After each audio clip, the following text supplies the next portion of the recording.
amigos, bem-vindos ao Gente que Fala, sempre ao vivo, de meio-dia a 1 pela rádio Trianon, AM 740 São Paulo, Rádio Universal, AM 810 Santos, AltV, www.altv.com.br, com reapresentação 6 horas da tarde, também TV Guarulhos, canal 20 UHF, canal 3 da NET em Guarulhos, 11h30 da noite. Acesse nosso blog, conheça nossos colunistas e colaboradores, gentequefala.com.br, nossa fanpage, Facebook/programa Gente que Fala. Para você participar, o chat no site da AltV, WhatsApp 974012235 e o telefone de São Paulo 1150526622.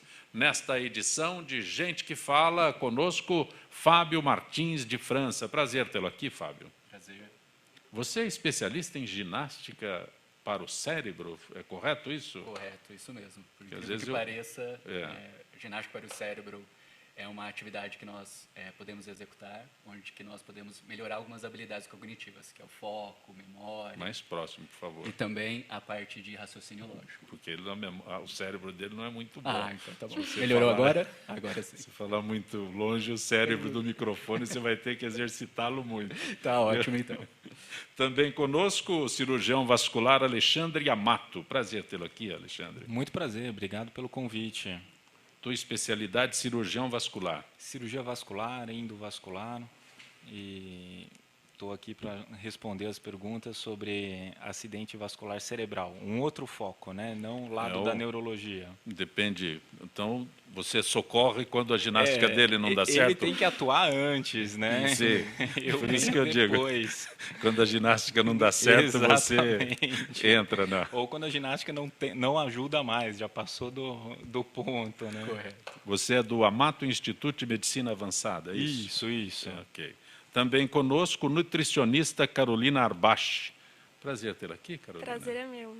Você é nutricionista esportiva? Isso, nutricionista esportiva e mais clínica. Próximo, meu bem, senão nutricionista é esportiva e nutricionista clínica funcional. Qual é a diferença? Porque houve uma correção aqui, apenas apresentá-la como nutricionista clínica e depois era nutricionista esportiva.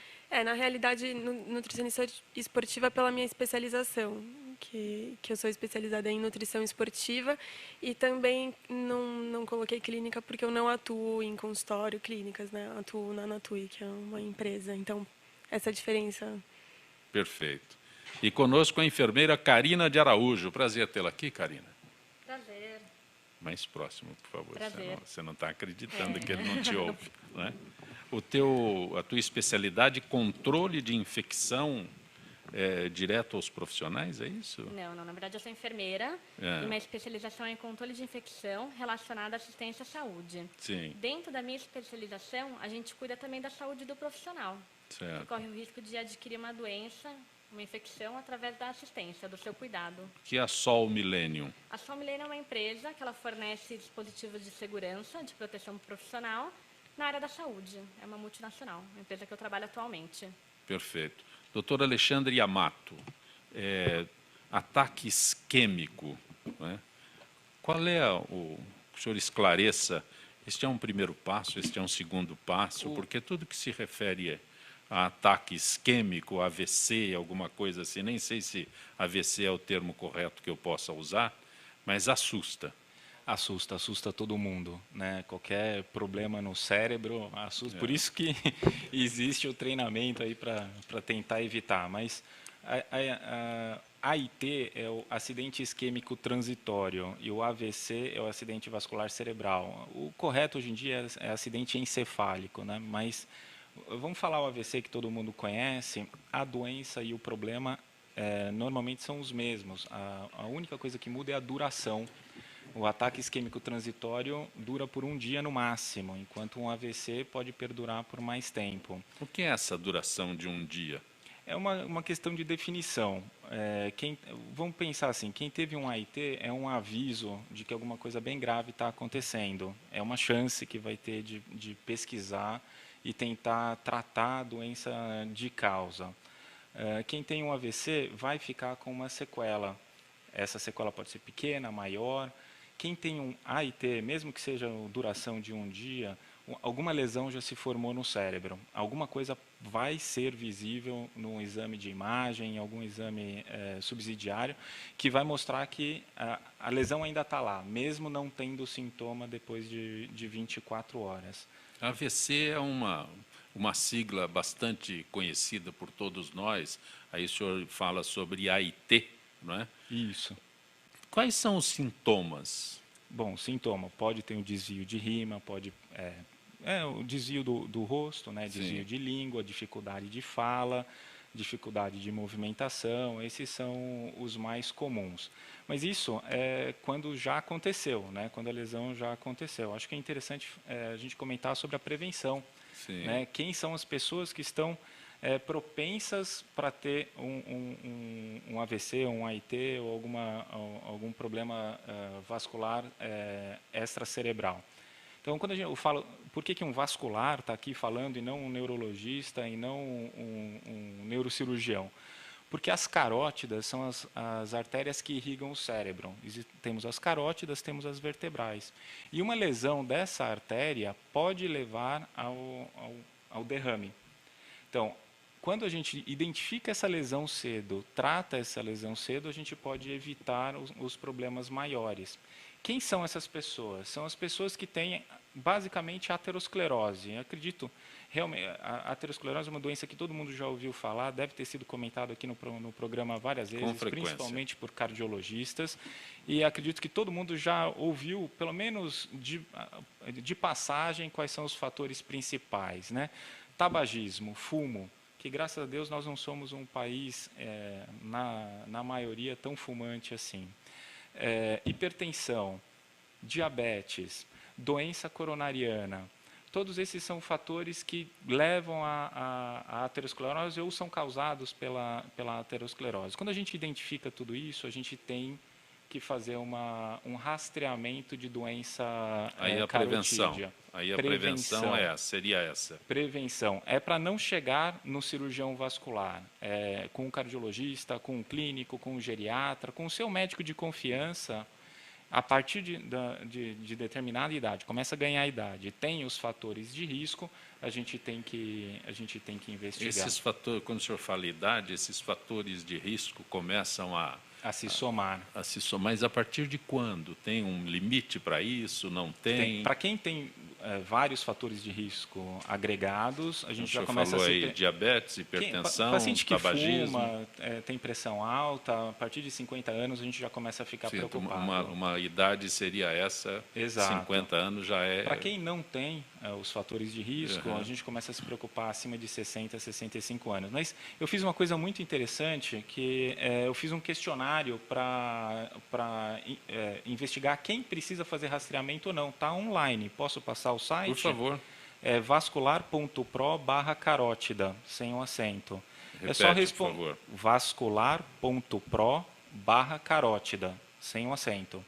É um questionário, a pessoa responde lá algumas perguntinhas e vai calcular o seu grau de risco. Tem uma pergunta que o senhor possa lembrar agora? A principal é a idade. Sim. A idade, né? O paciente muito jovem não tem que fazer o rastreamento. Quem não tem nenhum fator de risco e é jovem não precisa se preocupar. Mas são perguntas bem focadas nisso que eu já falei. Se já teve algum evento cardíaco, se tem pressão alta, se fuma, idade. E vai respondendo tudo isso, vai somando pontos. Quanto maior o ponto, não quer dizer que tenha doença. Sim. Pode não ter, mas que tem que fazer o rastreamento para evitar, tem. Deixa eu aproveitar o assunto, Fábio, você que é especialista em ginástica para o cérebro. Sim. Essa prevenção passa por você? Nós podemos trabalhar em dois momentos diferentes. A gente pode trabalhar em pessoas que tiveram o AVC. Então, dependendo da lesão cerebral que a pessoa teve, talvez ela perca a parte de fala, coordenação motora fina. Então, na ginástica cerebral, nós utilizamos algumas ferramentas. O que é coordenação motora fina? A capacidade de você desenhar, pintar, segurar alguma coisa com a mão, você precisa de coordenação motora fina. Então, por exemplo, para você conseguir dirigir, para segurar o volante, é coordenação motora fina. Sim. Então, dependendo da lesão que a pessoa sofre com AVC, ela perde a coordenação motora fina. Nós temos algumas ferramentas, conforme a pessoa vai praticando ela começa a retomar a coordenação motora fina. Então, a gente trabalha em conjunto aí com fisioterapeutas e também com neurologistas para que a gente possa definir qual é o melhor conjunto de ferramentas para atender às necessidades específicas da pessoa que teve o AVC. Então, a gente trabalha no momento depois e a gente também trabalha num primeiro momento na prevenção. Então, a única coisa que eu consigo trabalhar com o cliente lá são atividades preventivas. Então, sempre a gente trabalha para que a pessoa faça atividade física, tenha uma alimentação saudável e também faça atividades de estímulo cerebral. Então, eu entro diretamente no estímulo O cerebral. exercício por si só, o exercício desses de academia, que é mais fácil de ser identificado, é um princípio. Correto. O que a gente recomenda de exercício? A gente recomenda 3 tipos diferentes de exercício. O cardiovascular, então a pessoa andar com uma certa intensidade, ou correr, ou nadar. Nós também recomendamos que a pessoa faça pelo menos 3 vezes por semana. Aproveitar, andar ou correr? Correr. É. Correr é o melhor. Às vezes a pessoa está muito acima do peso, então ela precisa ir consultar o médico para ver qual que é a melhor atividade. A segunda coisa seria a musculação, no mínimo 3 vezes por semana. E a terceira coisa é atividades de equilíbrio, então yoga ou pilates. Então é necessário que a pessoa faça essas atividades físicas, é necessário que a pessoa tenha uma alimentação saudável. Então o que a gente vai pensar em alimentação saudável? Que a pessoa diminua a fritura, produtos industrializados, coma mais verdura, frutas, beba bastante água, né? Então, o consumo de água é extremamente importante. E também é importante que a pessoa tenha o quê? Atividades onde que tenha estímulo cerebral. Então, durante a nossa infância e adolescência, a maior parte do nosso tempo a gente passa estudando. Então, durante esse período, a gente cria 2 coisas. Uma reserva cerebral e uma reserva cognitiva. O que é reserva cerebral? Quando eu aprendo algo novo, eu começo a criar novas conexões entre os meus neurônios. Então, imaginando que o neurônio é o local onde eu armazeno as informações e as sinapses, que é criado a partir do conhecimento de novidade, elas são formadas. Então, quanto mais conhecimento novo eu adquiro, maior quantidade de sinapses que eu tenho. Então, isso aumenta a minha reserva cerebral. E a reserva cognitiva é o próprio conhecimento em si. Então, eu tenho 2 coisas aí que nós criamos durante a nossa infância e a juventude. O que ocorre hoje em dia? Infelizmente, a tecnologia ela acaba evitando que nós tenhamos algumas práticas que nós tínhamos no passado. Então, por exemplo, no passado, você sabia de cor uns 20 telefones. Quanto você sabe hoje de cor? Uns 2, 3? Os que estão na minha agenda do celular. Então. Nem o de casa eu sei. Então, por exemplo, antigamente a gente tinha a prática da memória. Então, a gente memorizava números. Outra coisa, antigamente a gente não tinha mapas digitais, GPS, ou algumas ferramentas que nós temos no nosso smartphone. A gente treinava a nossa memória o quê? Visual, como é que nós chegávamos nos locais. Então, eram algumas coisas que nós estimulávamos no nosso cérebro que hoje a gente não tem esse estímulo tão forte. Tem uma doença que é antiga, mas recentemente ela está no vocabulário de todo mundo, que é o Alzheimer. Sim. Então, quando se começou antigamente a gente ficava caduco. Vocês não são dessa época, mas falava, ó, fulano está caduco. Então, correto. Quando se começou a diagnosticar a coisa de 50 anos, o que eu entendo que é pouco tempo, né? Sim. Alzheimer e tal, recentemente se falava em exercícios para evitar ou prolongar, ou sei lá, ou adiar esse tipo de doença. Correto. É palavra cruzada. E agora está nas livrarias livros de colorir para os da minha idade. Né? Aplicativos no iPhone, tem um monte de exercício. Tem, é bem interessante. Porque eu não cheguei na idade do iPhone. Então... É complicado, né? Pegar alguém com Alzheimer e primeiro você vai ter que explicar como liga o iPhone, como usa, né? Para depois chegar no jogo. Deve ter uma certa complicação aí.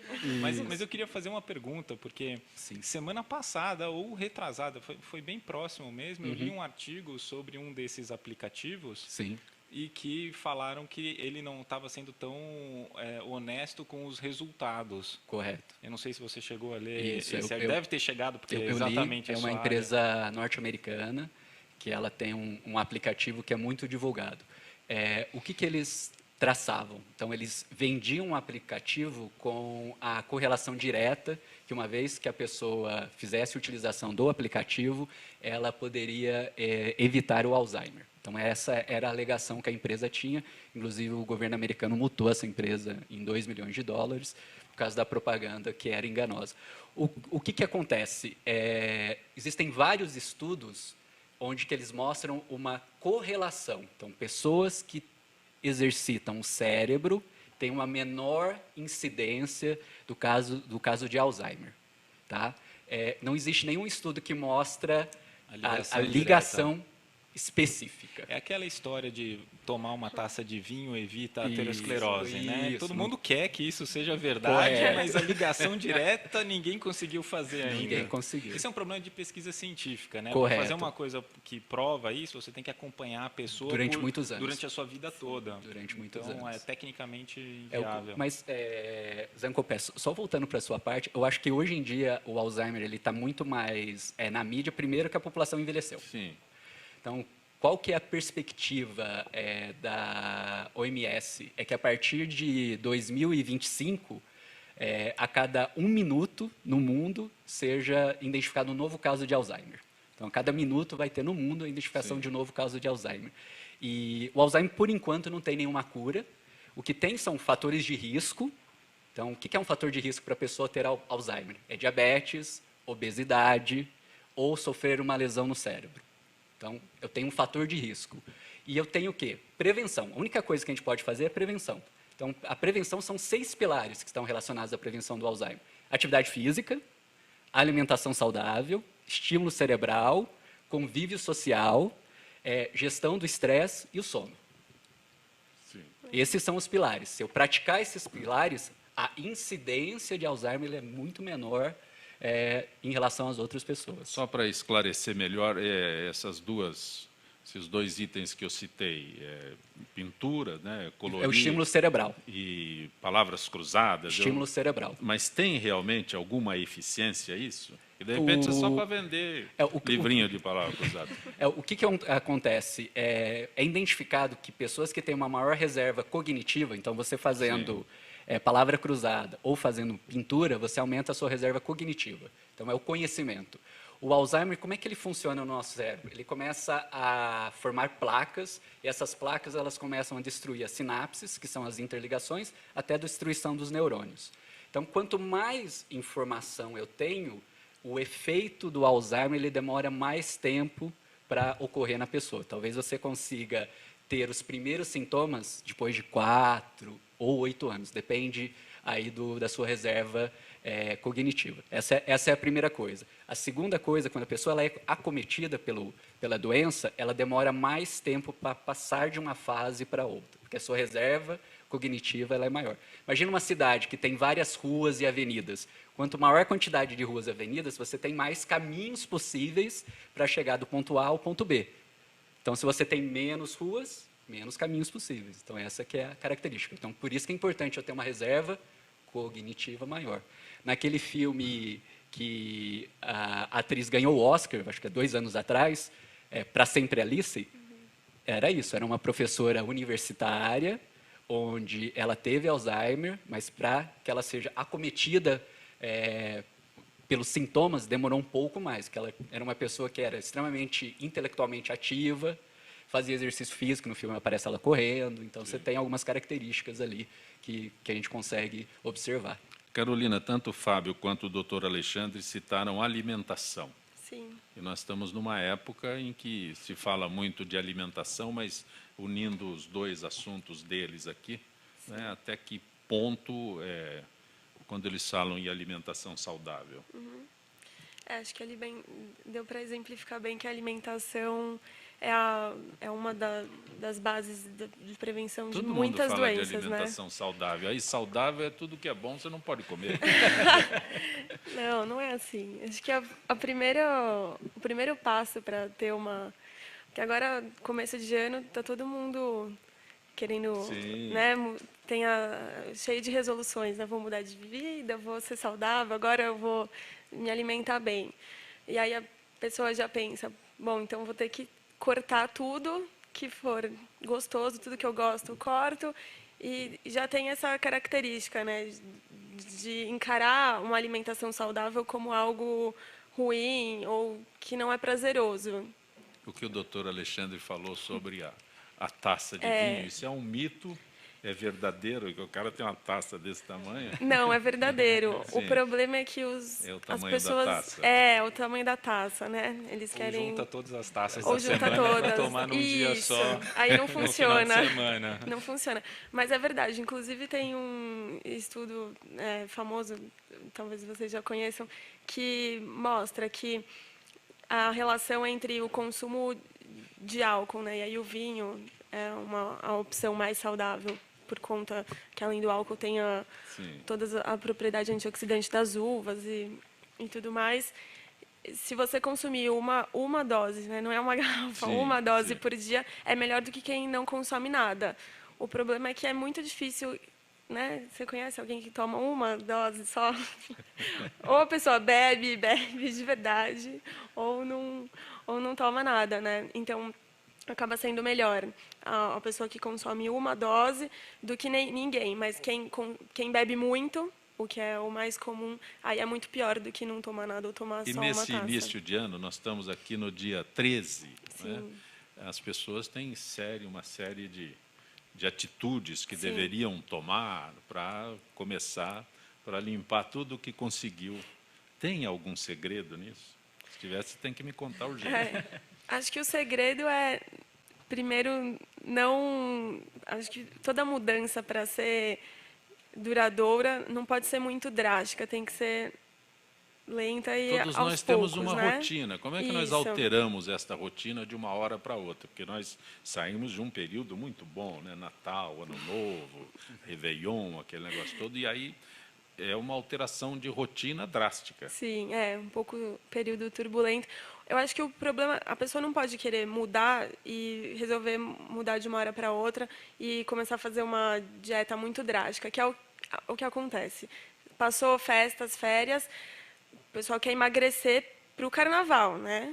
Mas não vai dar nem tempo. Não dá tempo. Primeiro porque você não leva Sim. um mês para ganhar 10 quilos. Também não vai ser em um mês que você vai perder esses 10 quilos, né? É algo que vai acontecendo ao longo do tempo. Então, acho que a primeira coisa é não colocar uma data assim, né?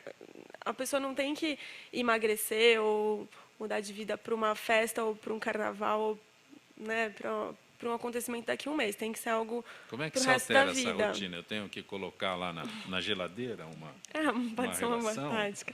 Não, eu acho que tem que ir alterando aos poucos, né? Primeiro identificar os problemas, né, maiores. Então, de repente, uma pessoa que bebe muito, então vamos ver como Vou ter vai que usar diminuir. o Fábio para não chegar no Tem que- doutor Alexandre. com Eu li certeza. uma Tem que me dica, socorrer eu ao queria Fábio. perguntar se é verdade. Se a gente começar a jantar em prato de sobremesa, ajuda? Um prato Eu li que- menor. então, Pode ajudar. que você São engana várias- seu Sim. cérebro, né? Depende de quantos Nossa, o pratos prato de tá cheio. sobremesa. Né? Depende de quantos pratos de sobremesa você vai usar para enganar o cérebro. Não seria isso? Mais ou menos. São várias dicas que podem parecer bobas, mas que trazem efeito, né? E acho que ir traçando metas palpáveis e que sejam possíveis, né?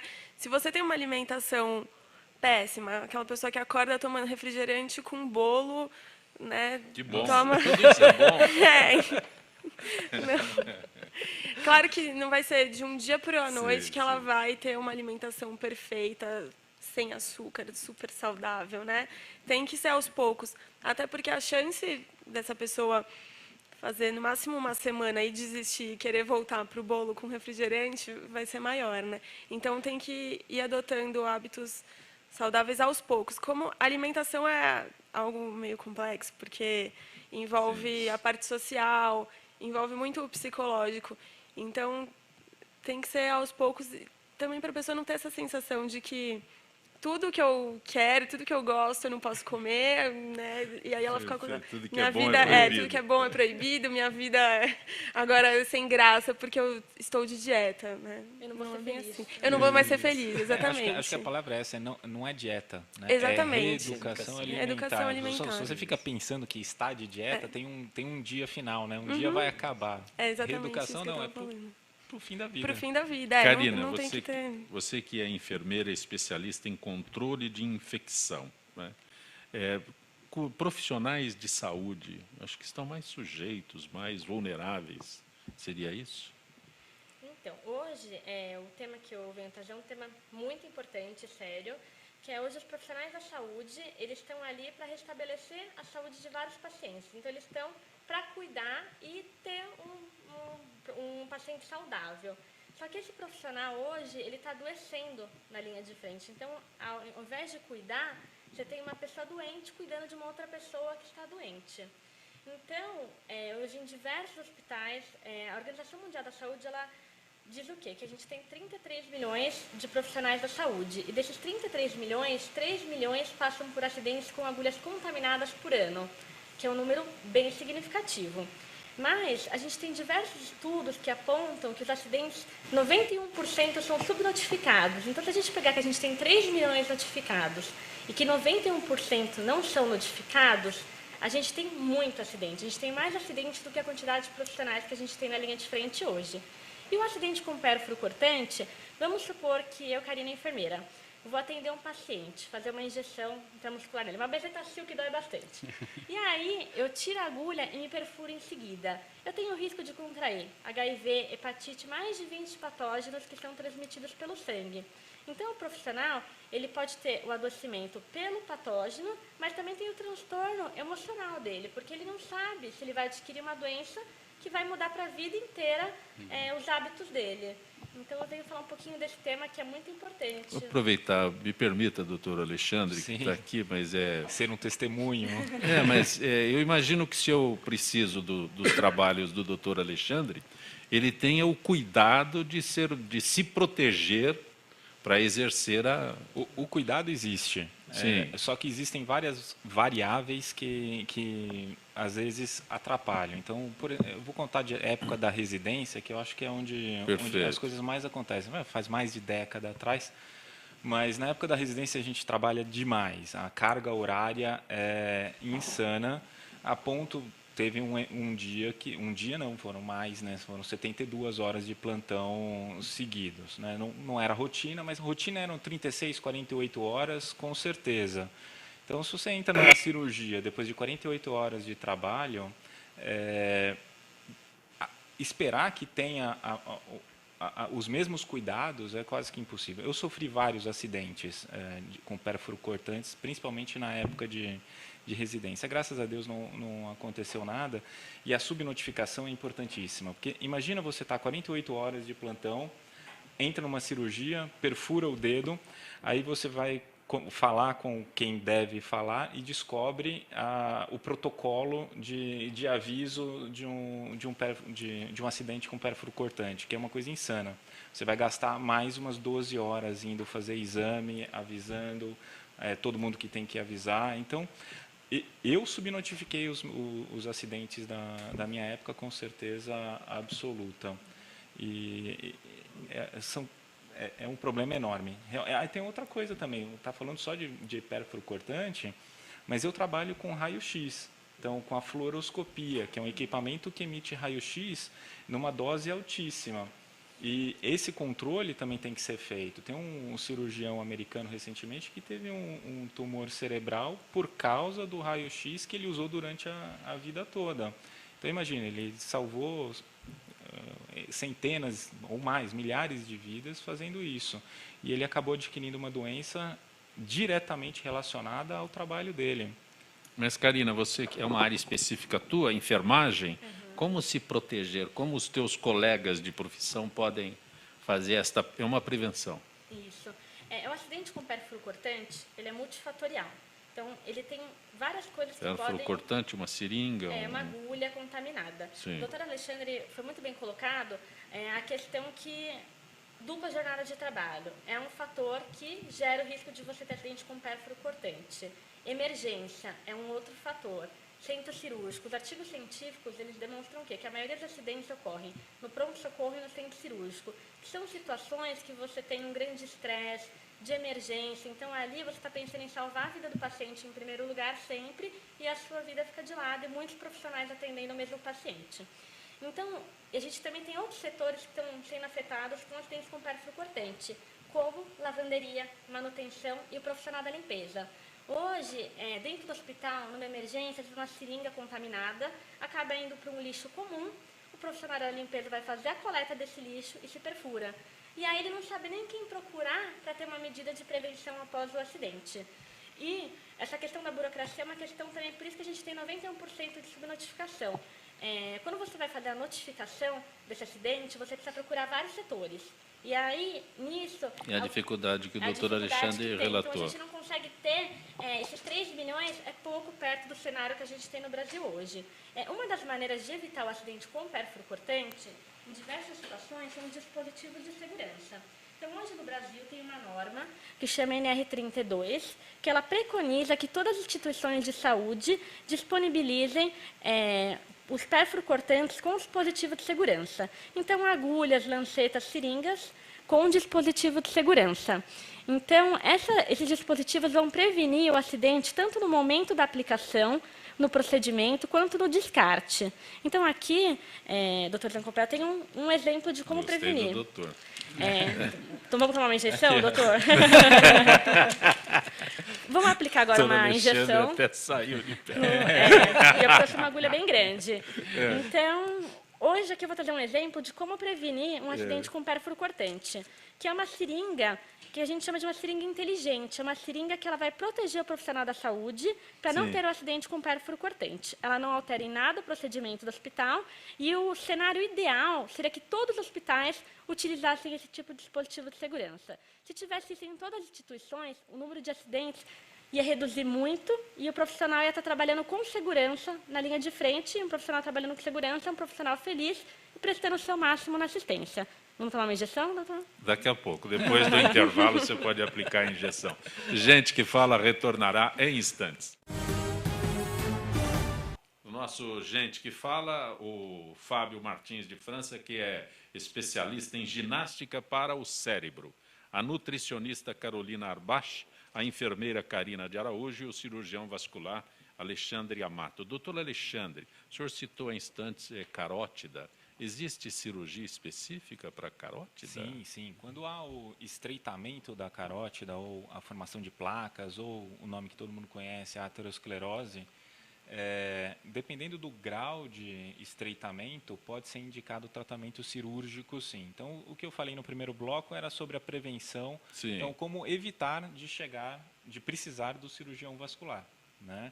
A partir de certo ponto, onde esse estreitamento já começa a dificultar que o sangue chegue no cérebro e pode enviar microêmbolos que também podem causar lesão cerebral, a cirurgia pode estar indicada. Existem basicamente 2 tipos de cirurgia e é muito importante saber que elas existem. Então, a cirurgia aberta, que é a tradicional, que existe há décadas e décadas, seria a abertura e retirada dessa placa. E existe agora a cirurgia endovascular, que através de um furinho na virilha, a gente consegue colocar um stent e esse stent abre essa carótida. Então, a princípio pode parecer, a cirurgia mais moderna é o stent e é a melhor que tem. Não, as duas continuam sendo usadas e têm a sua indicação precisa.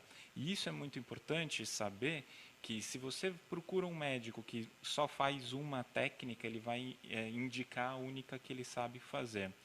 E tem que ir atrás do cirurgião vascular e endovascular, que é o especialista que faz as 2 técnicas e vai poder indicar a melhor em cada caso. Então, tem paciente que o stent não se aplica e tem paciente em que a cirurgia aberta não se aplica.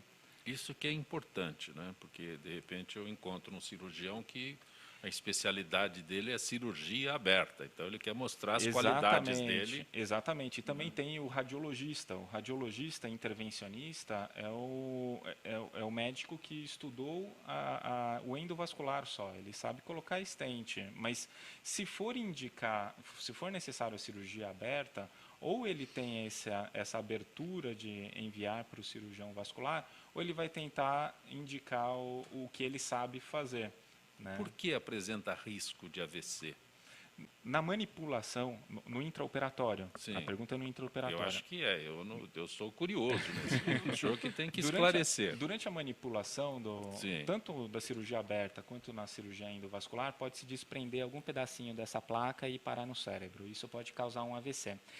A cirurgia, o ideal é que ela seja preventiva. Então, no momento em que a gente identifica que o risco de não fazer nada é maior que o risco da cirurgia, ou seja, a cirurgia tem um risco, vale a pena operar.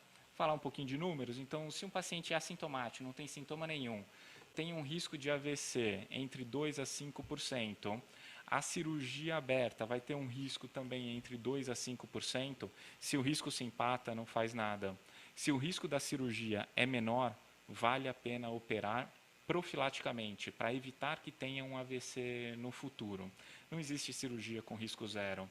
Tanto o stent, que é a técnica mais moderna, quanto a cirurgia aberta, existem riscos. E esses riscos têm que ser medidos, mensurados, para que tenha uma indicação boa para cada caso. Para aqueles que acompanham o Gente que Fala, eu sou repetitivo, mas os senhores que estão aqui participando hoje, né, no teu caso, a tua especialidade, a do Fábio, da Karina, né, e também da Carolina, prevenção.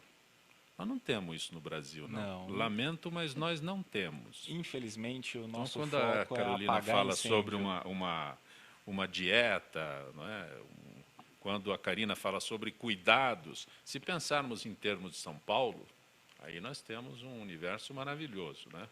Aí o Fábio nem trabalha, porque eu tenho prevenção uma história, aqui é fácil. Tem uma história curiosa para contar que aconteceu esses dias recente. Um paciente que passou no consultório com lesão de aterosclerose grave, já avançada, ele virou para mim e falou assim: mas doutor, ninguém falou nada para mim antes, como que isso apareceu?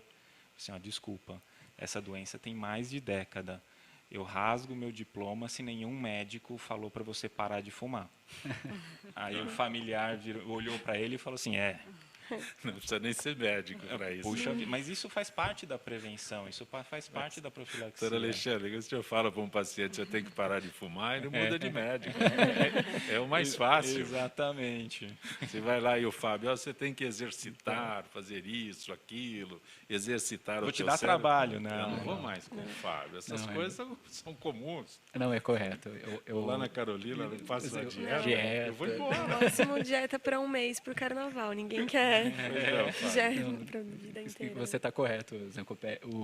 A prevenção ela é muito difícil para o ser humano, porque você tem que trocar uma comodidade. Uma comodidade, uma satisfação imediata para uma coisa que você só vai conseguir sair da sua zona de conforto. Só no futuro que você vai ver o resultado, né? Aí nesse momento em que o paciente foi até o doutor Alexandre, correto. O senhor tem há mais de 10 anos, o senhor tem esse problema. Isso mesmo. Né? Então, isso mais de 10 anos eu estou mudando de médico.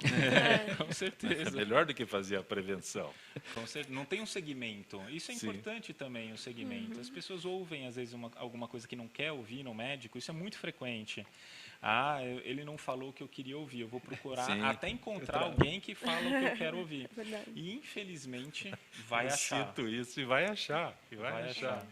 Conversei com o doutor Letísio há instantes, quando ele fala não é recomendado, se alguém for lá e ele disser não é recomendado, esse paciente vai procurar outro que diz, isso é muito bom e eu faço. Pois não. Doutor Zancopé, tem um dado bem interessante do Ministério do Trabalho, que cada R$1 investido em prevenção economiza-se 4.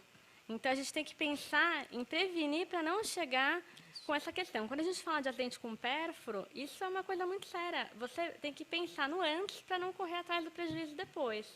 E o senhor não foge que eu vou fazer uma aplicação muscular em você Não esqueceu. ainda. Ela Eu não Pensei que esqueci. você já tivesse esquecido. Não, não esqueci.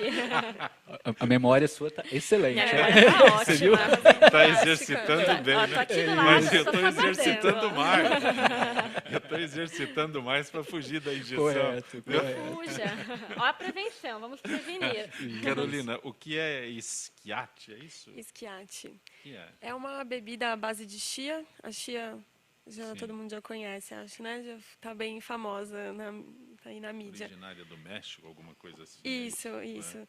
É uma bebida consumida pelo povo e os índios que são conhecidos como os maiores corredores. Tem até livros a respeito, né, nascidos para correr. Era uma tribo indígena que corria assim cerca de 150 quilômetros por dia. É o que eles sabiam fazer. Hobby. Era um Eles hobby. saíam correndo Não por era aí, saíam correndo. competição, era Não. hobby. Eu vou sair para dar uma corrida. Dá uma corridinha de 150 quilômetros, coisa básica, né? Mas Não tem do- nada para fazer. É chia, a base é chia, mas Isso. o que mais? É uma bebida à base de chia, água, limão e mel. E eles utilizavam, consumiam bastante. E aí foram associar essa bebida com o desempenho esportivo que eles tinham, que era incrível, né? Quem corre 150 quilômetros. E aí, atualmente, a gente faz essa associação e realmente tem muitos benefícios, porque a chia está muito na moda, porque realmente é um super alimento, né? Ela tem, além de aminoácidos, fibra, gorduras boas do ômega 3, que inclusive é muito legal para Para o cérebro. o cérebro, para prevenir Alzheimer e tudo mais. Mas tem uma E- fórmula e tem específica desse receitinha? esquiate, uma receitinha, uma Ah, fórmula? bem Que simples. você citou aí, chia. Bem simples para fazer em casa. Uma colher de sopa de chia num copo de água, espreme um limão e uma colher de sopa de mel ou melado de cana, coloca gelo, chacoalha bem e aí toma antes do exercício ou durante. Diabético não pode tomar. Aí o mel não é indicado, Aí mas tem daí a dá para restrição.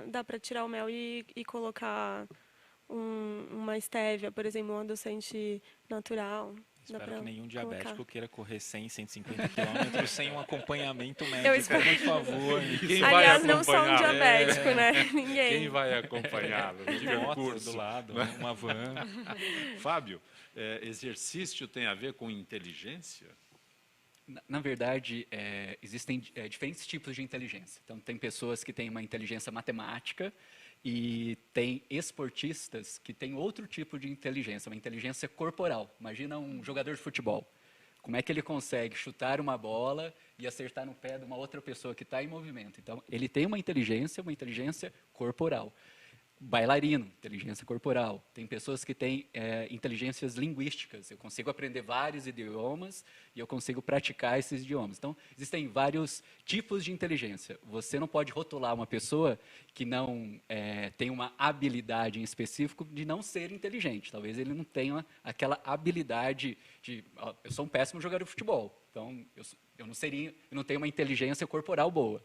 Então, é um exemplo. Então, rotular pessoas é ruim. Mas, então, está relacionado, o esporte, ele tem um outro tipo de inteligência, e é bastante interessante, né? Você vê isso, e tem pessoas que têm mais facilidade para números, tem pessoas, como eu mencionei, facilidades para idiomas.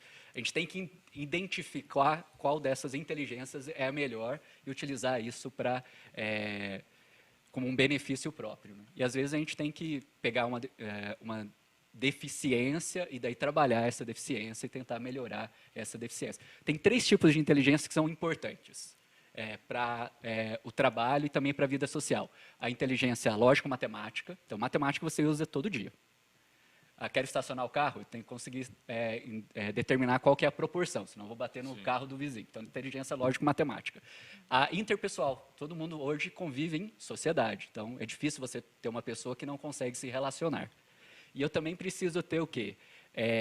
A inteligência de conseguir definir ou identificar as emoções nas outras pessoas.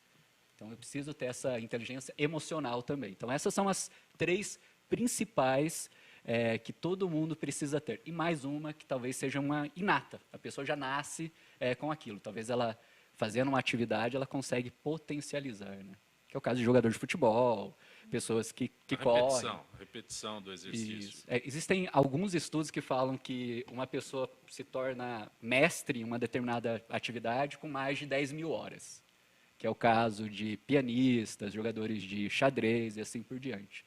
Existem outros estudos que falam que a partir de 82 horas você já consegue dominar o assunto, não que você seja mestre naquele assunto. Então, 82 horas é o tempo mínimo para você dominar o assunto. Eu sei o que é, eu consigo conversar sobre aquele assunto. Então, existem diferentes coisas. O exercício simples, repetindo, o exercício simples é importantíssimo. É importantíssimo. A repetição, ele auxilia no processo de memorização. Então, quero me lembrar de alguma coisa, o que eu devo fazer? Estou lá em casa, eu estou estudando, o que eu devo fazer para conseguir reter a informação? Primeira coisa é escrever. Então, quando eu escrevo algo que eu quero aprender, eu aumento em 188% a capacidade de retenção. A segunda coisa é a repetição. Então, a repetição auxilia no processo de memorização. Tem uma coisa que é extremamente importante. Existe a chamada curva do esquecimento. O que é a curva do esquecimento? É um processo que acontece com todo mundo, que uma informação que é exposta, após um período de tempo, eu não consigo reter essa informação. Então, um exemplo, de tudo que a gente está falando aqui, do preparo do chá, por exemplo, amanhã eu vou lembrar 60%, talvez eu esqueça do mel, que eu tenho que adicionar mel. Então, após 24 horas, a gente esquece 60%. Após 7 dias, a gente vai esquecer o quê? A gente vai só se lembrar 30%. Talvez eu me lembre que é chia. Eu não me lembro que eu tenho que... Já esqueci. Já esqueci. Talvez eu não lembre da quantidade, da colher, e assim por diante. E 30 dias depois, talvez eu me lembre que eu falei assim, nossa, a gente conversou sobre o assunto. Eu preciso ganhar da curva do esquecimento. Daí entra a repetição. Sim. Escrever, fazer uma revisão logo após, 24 horas, 7 dias e 30 dias. Daí eu retenho essa informação ad eterno. Karina, você está quietinha aí, não desistiu ainda da Não aplicação da desisti de injeção? maneira alguma. Explica melhor sobre a seringa, Vou explicar que você diz que tem... Como é que é? Solução. Temos a solução para evitar os acidentes com pérfuro cortante. Então, hoje, não adianta, relacionado à seringa, à prevenção, você só contar, vamos falar, doutor Alexandre, toma cuidado na cirurgia. Isso não é o suficiente. Precisa ter algum mecanismo que proteja o pérfuro cortante. O mecanismo, a solução é uma coisa simples, que é uma seringa com um dispositivo de segurança que vai prevenir que o profissional não tenha o acidente com a agulha contaminada. Então, vamos supor que eu vou fazer uma bezetacil em você. Sim. Que é uma medicação que não dói quase. Perfeito. E aqui está o glúteo do senhor. Vou pedir para segurar aqui. Sim. Então... Com implante ou sem implante? Com implante ou sem implante? Depois do doutor Letícia. Este é sem implante. Está sem implante. Sem implante. E aí eu vou fazer a aplicação. Então, a Sim. técnica vai ser normal. Então, fiz a aplicação, uma picadinha, não vai doer, né? Sim, Sempre a gente fala isso, mas dói. Vou esperar um pouquinho e vou infundir. Qual que é a diferença dela? Eu vou fazer um clique e a agulha vai sair de dentro do tecido do paciente para dentro do cilindro. Então, o profissional da saúde não tem contato nenhum com a agulha contaminada. A agulha está dentro do cilindro. Então, ela não vai se soltar daqui.